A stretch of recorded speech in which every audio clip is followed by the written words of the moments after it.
Ella es Listo. Joana Arroyave, ella es microbióloga y bioanalista de la Universidad de Antioquia en Medellín, Colombia, es maestra en virología y ahora se encuentra en Holanda realizando un doctorado en ciencias médicas. Los temas básicos que vamos a tratar en este tema o en los que queremos que tú nos ayudes son la inmunidad de rebaño, qué tan viable sería como romper esta cuarentena y salir a exponernos a formar una inmunidad de rebaño. Otro es, hay reinfección o hay reactivación del virus. Y la vacuna, ¿qué tan importante, no, qué tan eficaz podría ser esta vacuna? Otra y otra.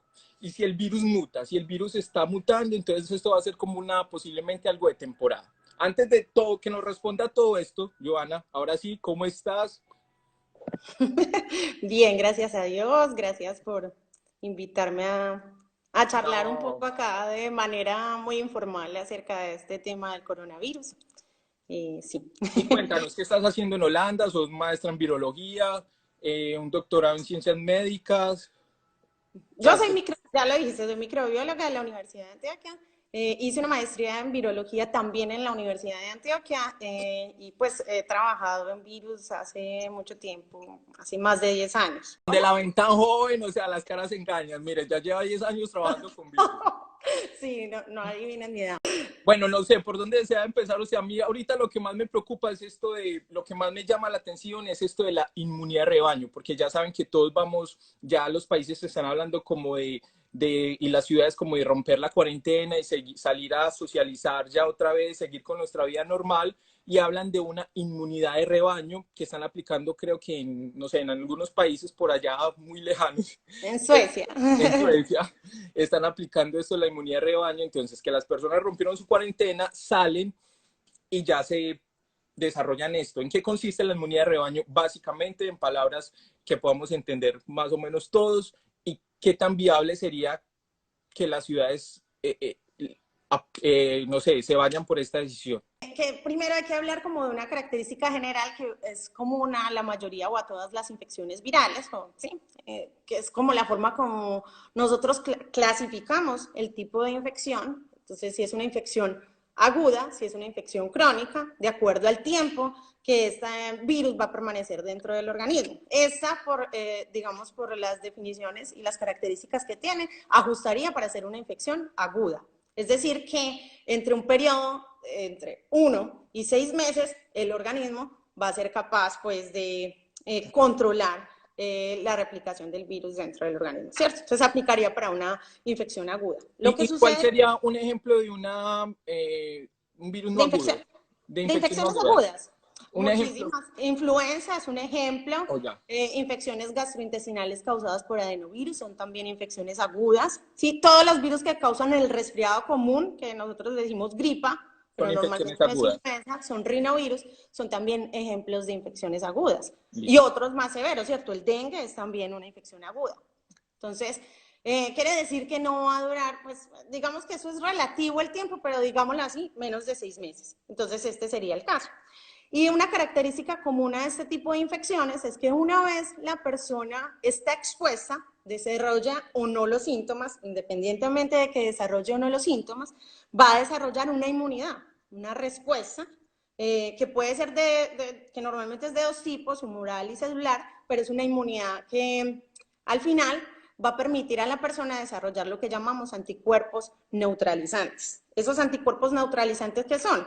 Son anticuerpos que genera el organismo que van a reconocer normalmente la parte externa del virus. No sé, el virus pues es una envoltura de lípidos por dentro de una cápsida y al interior un material genético, no un organismo vivo, pero digamos una estructura muy pequeñita en tamaño de nanómetros, y generalmente, o digamos los anticuerpos neutralizantes van a reconocer esa parte externa del virus, que es la que interactúa con las células en nuestro cuerpo, ¿cierto? Sí. Entonces, si una población estuvo expuesta a esta infección, Pongámoslo en ejemplo, la ciudad de Nueva York o la ciudad de Medellín está pongámoslo en expuesta ejemplo. entonces a esto, obvio, estamos expuestos a esto del coronavirus. ¿Qué pasa? Entonces, teóricamente, y probablemente así es, digamos, no podemos hablar de certezas porque todavía estamos enfrentándonos a algo que es parcialmente desconocido. Es decir, estamos sobre la marcha aprendiendo qué es lo que está pasando y qué podría pasar. Pero teóricamente todas estas personas que han estado expuestas al virus y que lograron recuperarse de la infección, hayan o no desarrollado síntomas, van a desarrollar estos anticuerpos neutralizantes.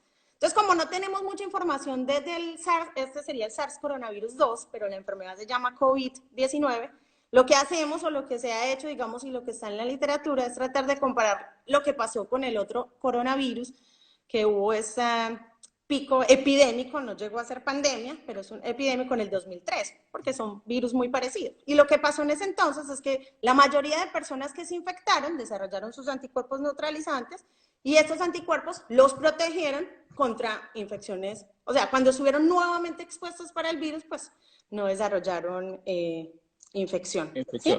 Y eso, más o menos, durante 2 o 3 años permanecen títulos suficientes de anticuerpos en la sangre para proteger a la persona. Entonces, la respuesta sería que sí hay posibilidad de desarrollar esos anticuerpos y que lo más probable es que entre la exposición haya sido mayor, digámoslo así, se va a generar una inmunidad de rebaño. Es decir, que la mayoría o un gran porcentaje de la población, si estás hablando del caso de Nueva York, entonces recuérdame, no lo sé, el número de habitantes de Nueva York, no sé, millones. Un porcentaje alto de la población va a tener esos anticuerpos y eso sería catalogado como inmunidad de rebaño. O sea que es una manera viable como para seguir, como para enfrentar esta pandemia del coronavirus, exponernos a la inmunidad de rebaño.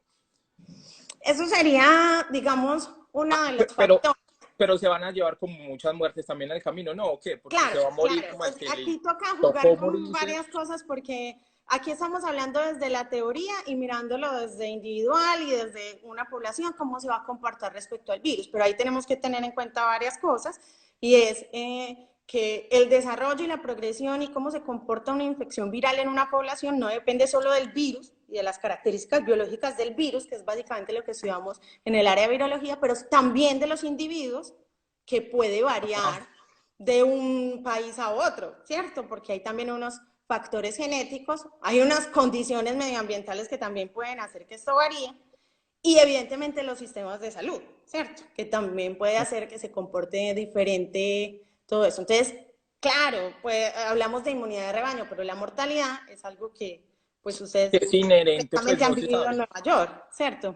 Bueno, entonces, para dejar este tema, porque tenemos otros 4, en conclusión, sería entonces que la inmunidad de rebaño sí es viable para que la sociedad desarrolle inmunidad ante este virus, pero también hay otras variables como la edad de la población, su estado de salud, el sistema de salud de cada ciudad que pueden influir como en la cantidad de muertes que pueden llegar a haber, ¿no? Y que el desarrollo de anticuerpos o la inmunidad como tal también puede variar un poco entre individuos por diferentes características ya intrínsecas como tal, no solo factores genéticos, sino del individuo como tal, factores demográficos como la edad, el sexo, que no se sabe qué papel juega, o sea, si mujeres o hombres pueden ser más o menos susceptibles, si hay otras enfermedades de base, ¿sí? Respiratorias o no, no importa.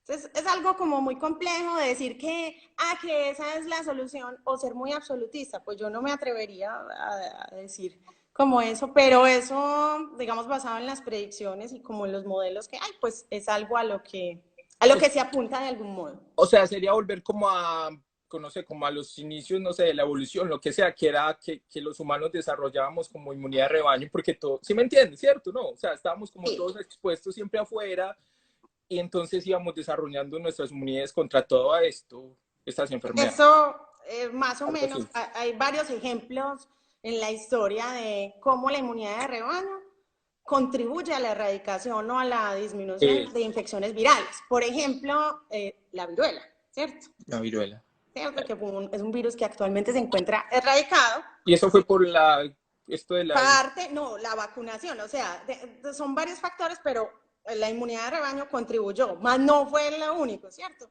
El sarampión, que ahora ha habido rebrotes, ¿por qué? Porque ya los niños más pequeños no estuvieron expuestos a este virus, deben ser vacunados y las bajas tasas de vacunación en algunas regiones geográficas hizo que el virus empezara otra vez a circular, pero estaba pues en proceso de erradicación. También parte por la inmunidad de rebaño, puede ser generada por la exposición directa al virus, como está sucediendo con el coronavirus, o por la vacunación, y más bien, las dos, por la exposición directa y por la vacunación, ¿cierto? Entonces, vamos a estar protegidos. Listo. Bueno, ya sigamos entonces con la vacunación. Que ahora yo escucho acá en Nueva York una amiga que trabaja en un hospital, no sé si está conectada, me dice que van a empezar, no sé si podía decir, pero ella me contó y yo ya voy a contar, porque era online, que van a empezar a hacer como unas pruebas la otra semana con los mismos empleados de vacunas, como de, no sé, como empezar a hacer como estas pruebas como anticuerpos, cosas así con las personas. ¿Qué tan a ver, como digo, no sé, qué tan efectiva puede ser esta vacuna en la población? O sea, ¿la vacuna es 100% que va a ser efectiva o también depende del organismo de la persona, de su edad, de su estado de salud? ¿Es lo mismo aplicarle una vacuna a un señor de 60 que a un muchacho de 20? ¿Va a ser igual de efectiva o no? Ninguna vacuna es 100% efectiva, ¿cierto? Eso hay que decirlo, como tampoco los tratamientos sean en porcentajes del 100%. O sea, hablar de una cosa del 100% en estos temas, digámoslo, no es algo muy realista. Entonces, no es 100%, ya, partamos de ahí. Lo segundo es que yo no te podría decir eso, porque yo creo que en este momento es temprano, estamos en una fase temprana de lo que sería un proceso completo del desarrollo de una nueva vacuna, ¿cierto? Entonces eso normalmente lleva varias etapas. La primera etapa casi siempre es in vitro, o sea, células en el laboratorio, probar qué tan eficiente puede ser una vacuna o no, pasamos a una etapa en vivo y después pasamos a probarla en humanos, que también tiene varias fases, que serían como los ensayos clínicos. O sea, que esto no va a salir la otra semana. Esto no va a salir la otra semana, pero bueno, puede ser que hayan venido trabajos y que el hecho de que estemos enfrentándonos sobre la marcha de la pandemia haga que sea un poco más exponencial el desarrollo, pero por más exponencial que sea, hay unos tiempos y bueno, o sea, es difícil decir que se va a cortar a una semana, no, es un imposible. Ahora, entonces, la efectividad de la vacuna va a depender de varias cosas. Entonces, nuevamente, de que cada individuo tiene una capacidad, ¿cierto?, diferente de desarrollar los anticuerpos neutralizantes o la inmunidad que le va a permitir protegerlo contra esa infección. Segunda, las características propias del virus. Entonces, este virus tiene una particularidad. Entonces, algunos virus atacan directamente las células y digamos que la enfermedad se desarrolla por ese ataque directo que hace el virus sobre la célula. Otros virus hacen un ataque indirecto, o digamos, el hecho de que infecten la célula genera que nuestra propia respuesta inmunológica empiece a desarrollar una respuesta, ¿cierto? Y esa inmunidad es lo que nos causa los síntomas. Y hay virus que hacen los dos. Al parecer este hace los dos. ¿Qué quiere decir? Que ataca directamente, es un daño directo en las células derivado por la infección viral, pero también un daño indirecto dependiente de la respuesta inmunológica. ¿Qué quiere decir eso?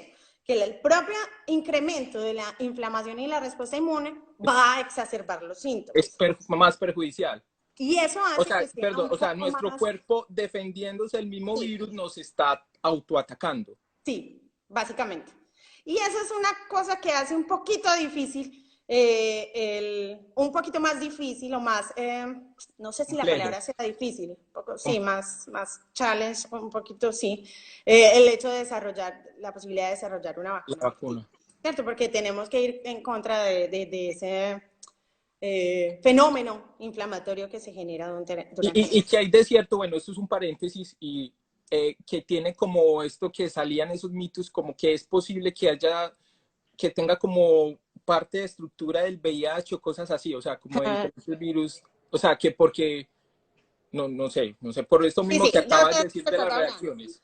Pues, no, pues hasta la evidencia que digamos que es confiable y literatura científica avalada que hay sobre lo que se ha publicado, básicamente eso es analizando el material genético del virus, pues esto no parece ser cierto, ¿cierto? No, okay. yo creo que estás hablando de como de una información que empezó a circular. Cosas de la calle que uno escucha. Sí. Bueno. No voy a decirte es 100% falso, pero no tiene como un asidero académico o científico. ¿Por qué? Sí. Cuando se analiza el material genético del virus, y es así como se demuestra que es uno nuevo y cómo es que se hacen las relaciones, eso se llama filogenética, hay una gran similitud contra el SARS coronavirus 1, que es el que produjo el brote en el 2003, ¿cierto? Contra el coronavirus del Medio Oriente, que fue otro pico epidémico, pero es un porcentaje parecido. Y contra un virus muy parecido a este que se encuentra en murciélagos. Entonces, más o menos eso permite demostrar que es una infección con origen zoonótico y Listo. que se parece mucho o que está muy relacionado al SARS-1 y por eso lo llaman SARS coronavirus 2. O sea, su material genético, el análisis de su material genético demuestra que no es un origen, digámoslo así, sintético, que fue algo así, perfecto. sino que fue algo, una selección natural, digámoslo así. Y es posible que ahora hablan, yo vi alguna noticia sobre que lo están aislando también en los líquidos corporales, el semen, por ejemplo, que en el semen, lo hallan en el semen. Lo que pasa es que ¿Es posible? Es posible. Digamos que es hasta el momento no podemos estar 100% seguros cuáles son todas las vías o rutas de transmisión. Sabemos que la más importante sería la vía respiratoria a través de gotas, porque una vez una persona se infecta, el virus se va a empezar a replicar en el tracto respiratorio superior, que sería pues como las vías de acá, la faringe y todo esto, y una segunda fase, que es más o menos después de 7 días, que va a incrementar la carga viral o la cantidad de virus que hay en sangre de las personas infectadas, se va a dar en la parte o en las vías respiratorias bajas, básicamente en los pulmones. ¿Pero el virus se reproduce aquí o en los pulmones? Ambas. La replicación inicial se da en la parte superior o en el tracto respiratorio superior, aunque no haya inicio de síntomas. Y esa es una de las razones de por cuál la transmisión, podemos explicar por qué la transmisión es tan eficiente o mucho más eficiente que cuando tuvimos el brote en el 2003. Porque el virus que causó la epidemia en el 2003 solo se replica en la parte inferior, pero en las dos. Entonces, claro, alguien que no tenga síntomas o que tenga síntomas, sí, digamos leves, igual está produciendo partículas virales que puede diseminar y que puede transmitir. Ahora bien, la pregunta de por qué podría estar en otros fluidos corporales, llámese semen, que no he visto esa publicación, pero podría ser, llámese orina, leche llámese materna, materia fecal. No. Es porque hay otras células en nuestro cuerpo que expresan el receptor que utiliza este virus para infectar. Eso se llama tropismo, es decir, que el virus puede hacer tropismo por células diferentes a las del tracto respiratorio. Perfectamente se puede encontrar en otros fluidos. De hecho, en tracto gastrointestinal se encuentra pues como en alta cantidad. Podría ser otra ruta de transmisión. Entonces, esto ya me responde una que venía, que era ¿qué hace tan agresivo y tan característico este virus? ¿Qué es eso? Que se replica como en ambas partes, en el tracto respiratorio, en los pulmones, y que cuando el cuerpo se quiere defender de este virus, antes está como atacando al mismo cuerpo, ¿cierto? Entonces son como características que lo hacen tan agresivo. Sí, mira, ¿O hay alguna más? Eso es, digamos que podrían ser más.